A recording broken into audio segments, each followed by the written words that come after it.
Sama tak? Tengok. Oh taklah, dia bukan warna hijau. Haji Pupu collab dengan Pok Mat. Ni Purba tak akan buang Tada! Siapa macam Purba? Kali hijau is my favourite colour. Faham tak? Inilah Haji Pupu yang Pok Mat tu. Ni sampai ada stok lagi weh. Ada dapat. Yang ni, sekejap lagi Purba unboxing. Tengok video ni sampai habis. Dekat hujung video Purba tunjuk hasil dia, okey? Ni harga korang Abah Aish beli hari tu Haji Pupu satu set macam ni. So Purba memang nak yang warna hijau ni, nampak? Sekarang ni Purba minat Haji Pupu dengan satu lagi, Hirono. Tu pun kalau ada warna hijau, Purba akan beli. Korang tahu ke? Korang boleh komen kat bawah tau. Kotak dia macam ni kan korang. Kalau yang Haji Pupu tu lah, dia ada bau-bau anggur. Oh sebab tu kot ni perisa terbaru ni, perisa anggur. Korang kena beli 3 air macam ni baru dapat 2 dia punya merchandise dia. Wih. Wih. Melekit weh kat tangan. Macam nak masukkan dia weh, tak ada lubang pun. Siapa tahu?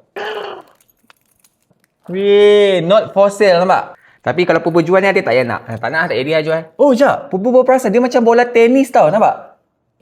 Wih. Sekejap buka ni. Wah, dia macam pin kat belakang tu. Kita boleh lekat kat bag. Cantik. Macam tema-tema main tenis Nampak? Dia pegang raket tenis. Purba nak tengok air dia warna apa. Adakah warna hijau? Wih, sayangnya nak minum. Purba takut panjang sangat video ni. So, korang nak Purba review air terbaru daripada charger ni, harga tak sampai RM15 tak silap. Korang masuklah Purba sekarang tau. Okey, ni final look dia. Macam mana, okey tak? Okey. Tapi itulah ni sayang. Macam mana ni nak lekatkan dia? Ke korang nak? Siapa nak yang ni?